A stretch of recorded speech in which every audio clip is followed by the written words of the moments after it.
Paginya nggak pakai kemana? Kemarin mau ngomong itu loh.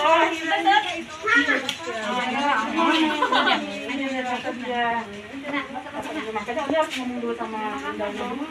Harus ngomong. Dede ini nggak pakai.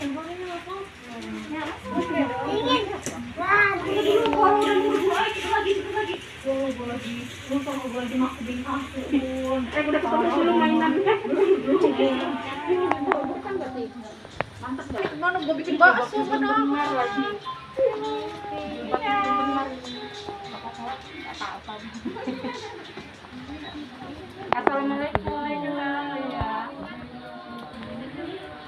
Assalamualaikum warahmatullahi wabarakatuh.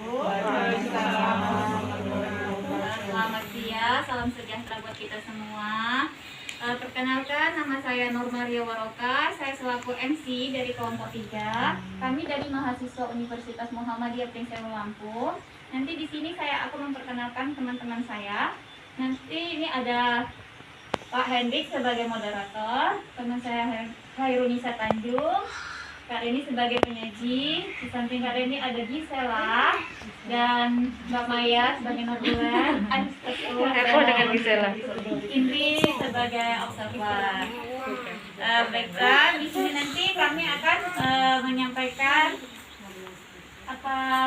mengadakan penyuluhan tentang ISPA, di mana dari hasil pengkajian kami di RT 17 Tanjung Senang, di sini kami dapatkan data untuk penyakit yang terbanyak itu terdapat penyakit ISPA. Nanti lebih detailnya dijelaskan oleh si penyaji.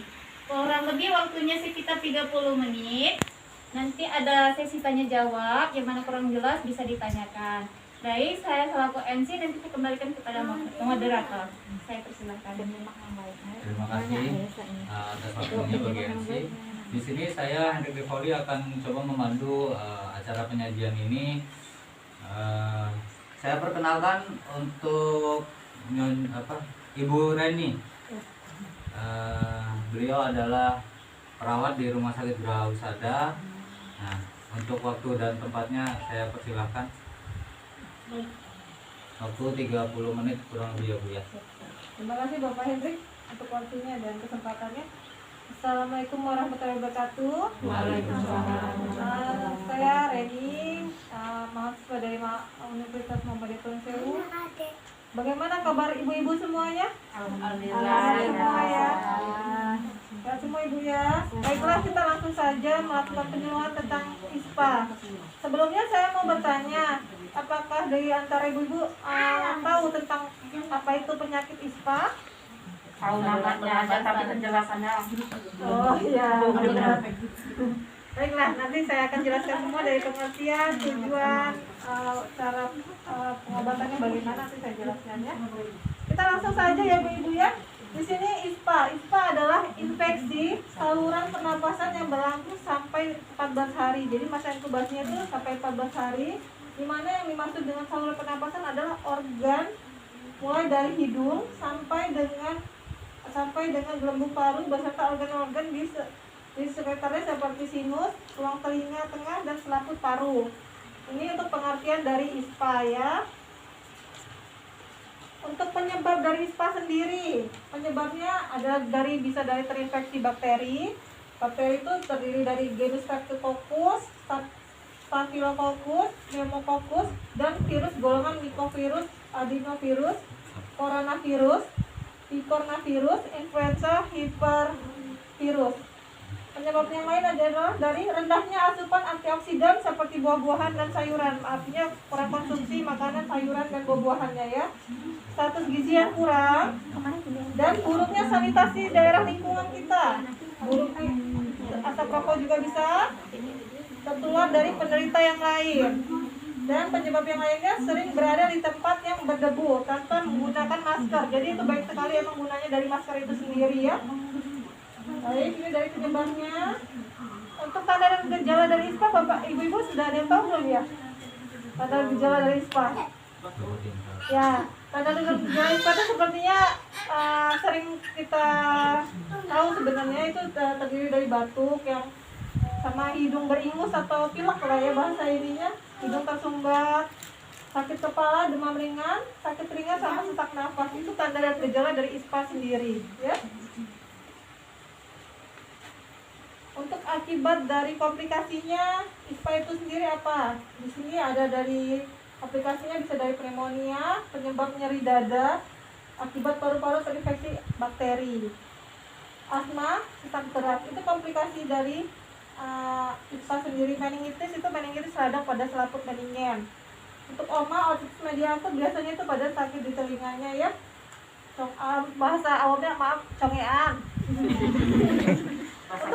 Ya, untuk pencegahannya itu sendiri, usahakan lingkungan tempat tinggal yang sehat, yaitu yang berventilasi cukup ya, seperti rumah bapak ini ya, ventilasinya cukup baik, jadi insya Allah nggak kena ISPA ya.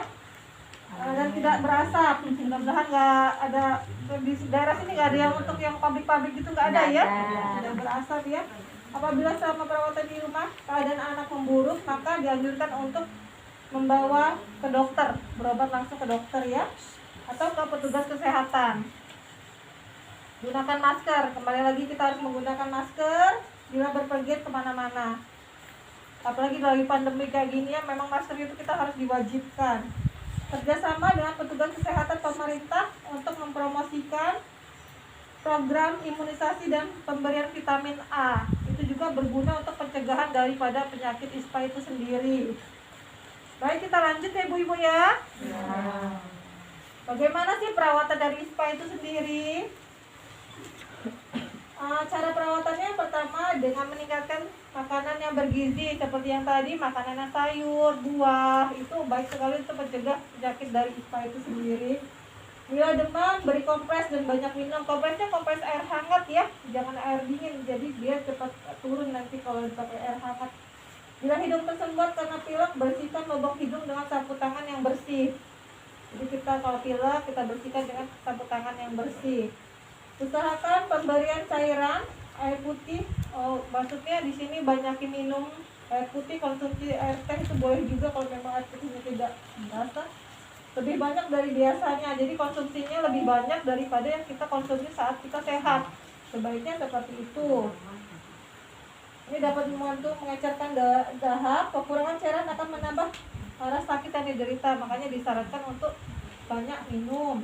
Tidak dianjurkan mengenakan pakaian atau selimut yang terlalu tebal dan rapat, lebih pada anak dengan demam. Jika pilek, bersihkan hidung yang berguna untuk mempercepat kesembuhan dan menghindari komplikasi yang lebih parah. Baik, ini dari penyajian tentang ISPA, penyuluhan tentang ISPA, saya cukup sekian. Terima kasih, saya kembalikan kepada Bapak Menteri selaku moderator. Baik. Terima kasih kepada Ibu Reni telah menyajikan materi terkait tentang ISPA. Nah, ISPA sendiri di situ disebutkan bahwa ISPA adalah infeksi saluran pernapasan bagian atas ya. Di masa pandemi seperti ini, adakah yang ibu-ibu sekalian mau tanyakan terkait tentang ISPA atau ada unek-unek terkait tentang masalah kesehatan? Silakan. Saya beri kesempatan untuk bertanya bagi ibu-ibu, masing-masing satu pertanyaan. Sebutkan nama dan sebutkan pertanyaannya.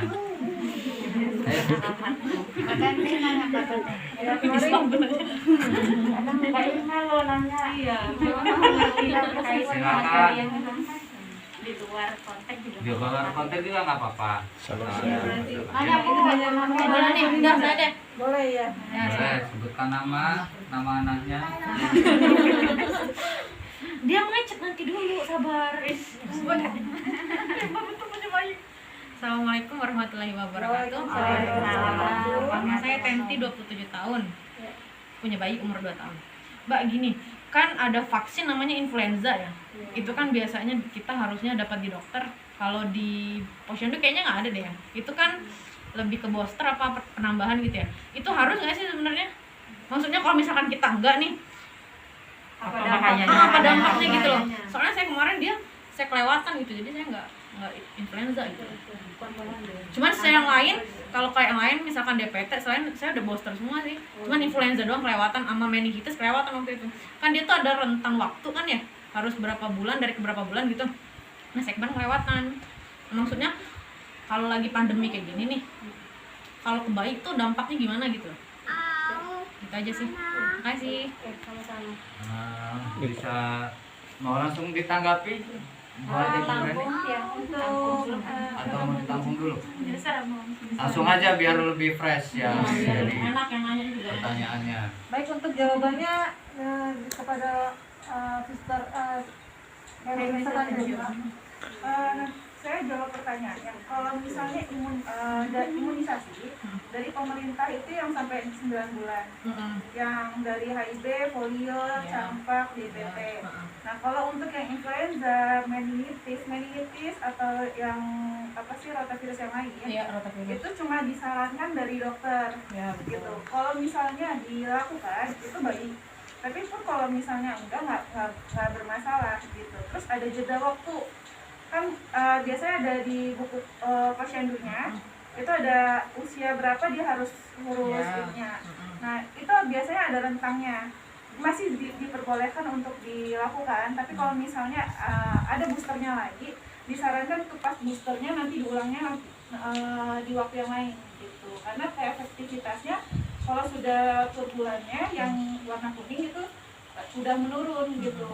Yang lebih baiknya pas usia dia berapa bulannya sesuai dengan jadwal dari buku posyandunya gitu. Tapi pun kalau misalnya nggak diberikan tuh nggak masalah karena dari itu kan cuma saran dari IDAI, Ikatan Dokter Indonesia, dan dari kalau misalnya dokter, kalau misalnya dari pemerintah itu cuma cukup yang sampai 9 bulan, baru nanti boosternya lagi usia 18 bulan.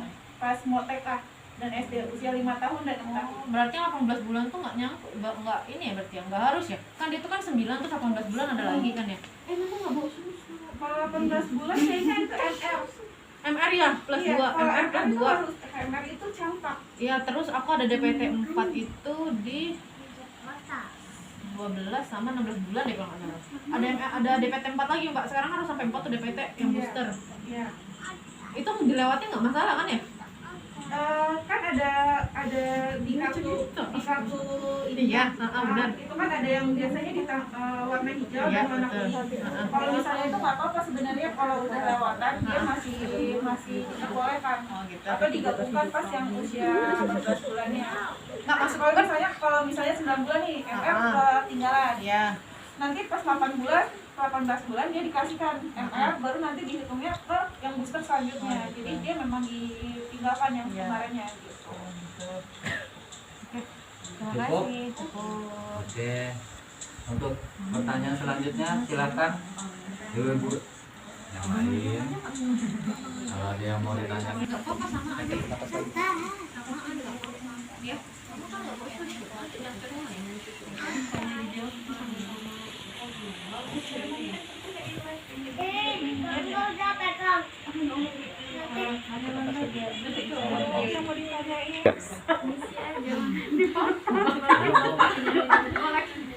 Iya, saya mau bertanya. Nama saya Irma Damayanti. Ini saya mau bertanya seputaran yang masih viral saat ini, ada pandemi corona ya Mbak. Di sini kan susah tuh membedakan antara ISPA yang benar-benar cuma infeksi saluran nafas aja sama corona.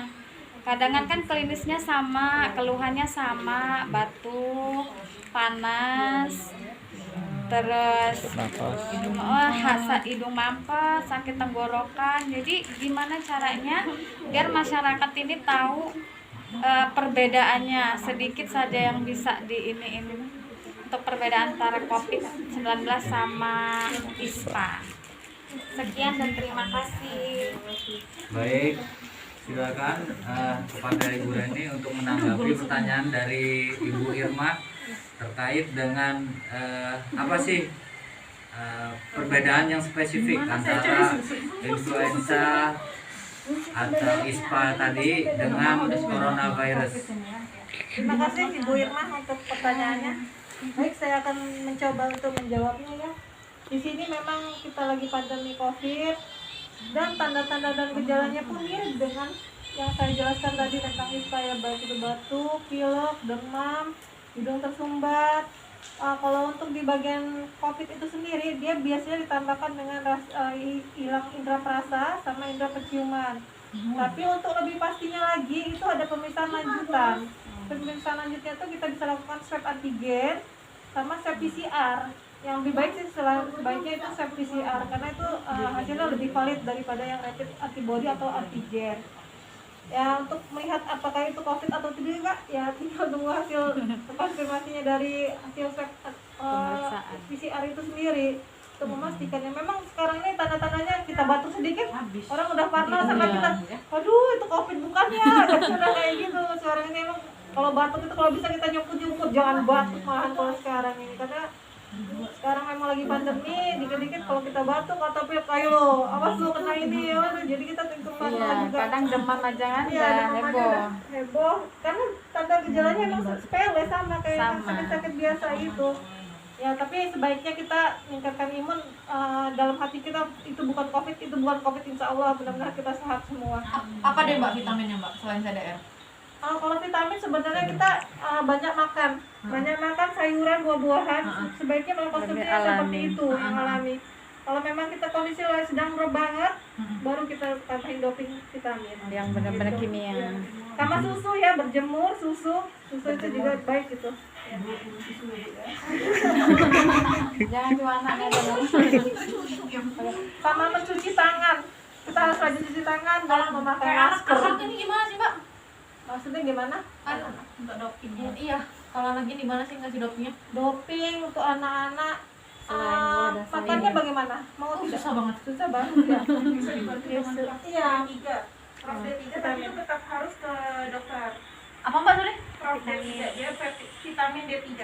Aku punya deh kayaknya itu. Nah, itu kan Dari bisa dasa bulan. diberikan Itu kan ke kayaknya dokter. bisa buat antibiotik deh kayaknya ya. Bukan itu Bukan ya? vitamin D3. Vitamin D. Vitamin D3.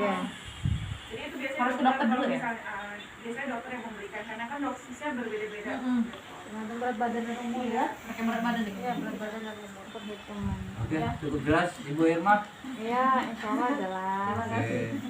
Ada lagi yang mau ditanyakan Ibu-ibu?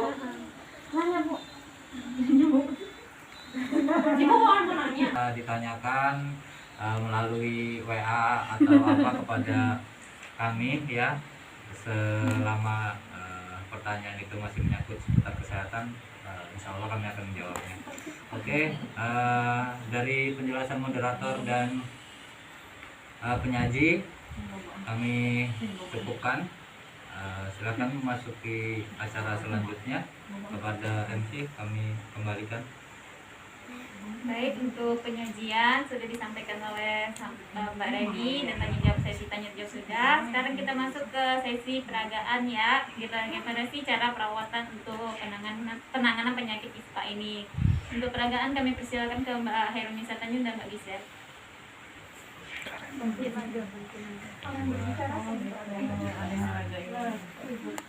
Kecap. Ini kita kan Kecapnya aja.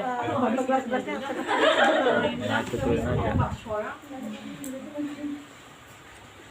Kecap sama lemon ya. Lemon, jeruk nipis bisa. Untuk Oh, ganti jeruk nipis bisa. jeruk nipis sebenarnya sih lebih efektif yang jeruk nipis. Kadang kan karena lemon kan biayanya juga, terus juga kadang ada yang terlalu nggak kuat di lambungnya. Kalau jeruk nipis kan agak Oh, ya nggak gitu ya? beda memang beda ya, Beda harga yang jelas Bu. beda harga ya. Apalagi yang import. Ini cuma buat kalau misalnya penanganan kalau di rumah, kalau misalnya belum ada obat atau apa, terus sakit tenggorokannya, batuk-batuk gitu. Pertama yang pasti siapinnya ada jeruk nipis. Kalau di sini kita pakainya lemon karena kita kebetulan nggak dapat jeruk nipisnya. Terus ada madu atau kecap. Ini bukan dua-duanya dipakai, tapi cuma salah satu aja gitu. Jadi bikinnya setengah sendok ini jeruk, setengah sendok jeruk nipis atau lemon. Perasan jeruk nipis. Iya, perasan jeruk nipis, airnya aja. Terus itu sama nanti setengah sendok teh juga madu. Lebih enak sih Satu-satu berarti. lebih enak sih madu dibandingkan kecap ya. Kalau ada kan yang pernah bikin karena ribet dia langsung dibuatnya langsung dikasihin kecap. Oh gitu, dicucurin gitu aja ya? Iya, sampai keluar airnya. Nah kalau sudah ada airnya ditambah setengah sendok aja, terus itu dicampur sama madu.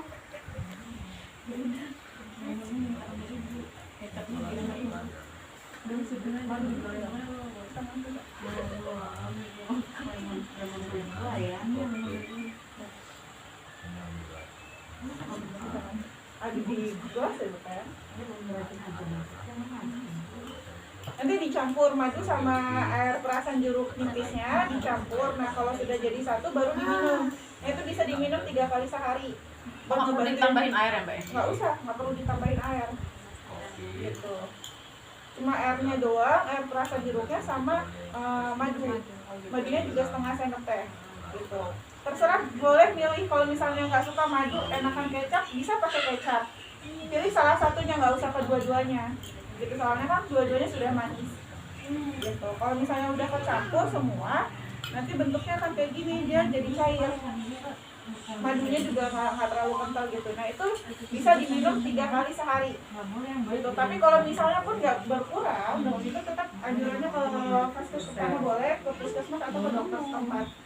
Gitu. Berarti harus pakai antibiotik atau obat yang lain gitu ya. Kemudian ada yang ditanyakan?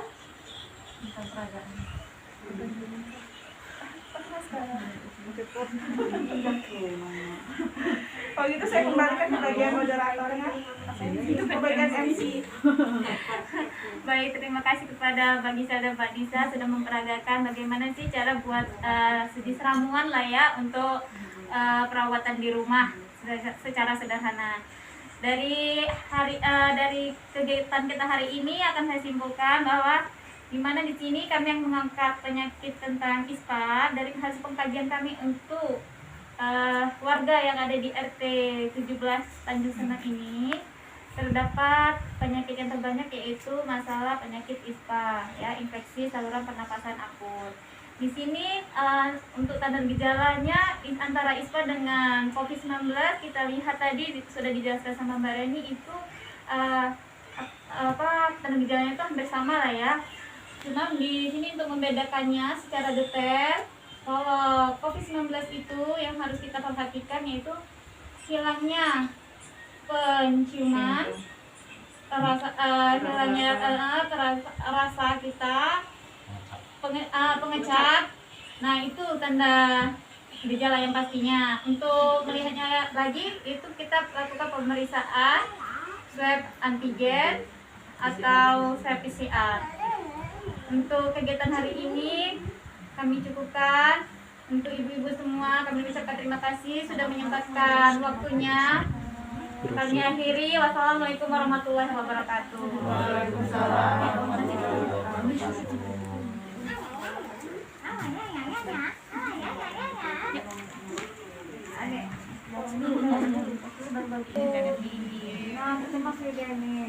Siapa? Ini ya. Memang ada yang suka. Tak jangan Pak ini tuh lagi tantrum Mbak, terus pusing ya Allah. Enaknya beres sini. Dibaca ya Bu. Ini punya adik dibilang apa sama tante? Terima kasih. Oh iya. Semoga ilmunya membantu.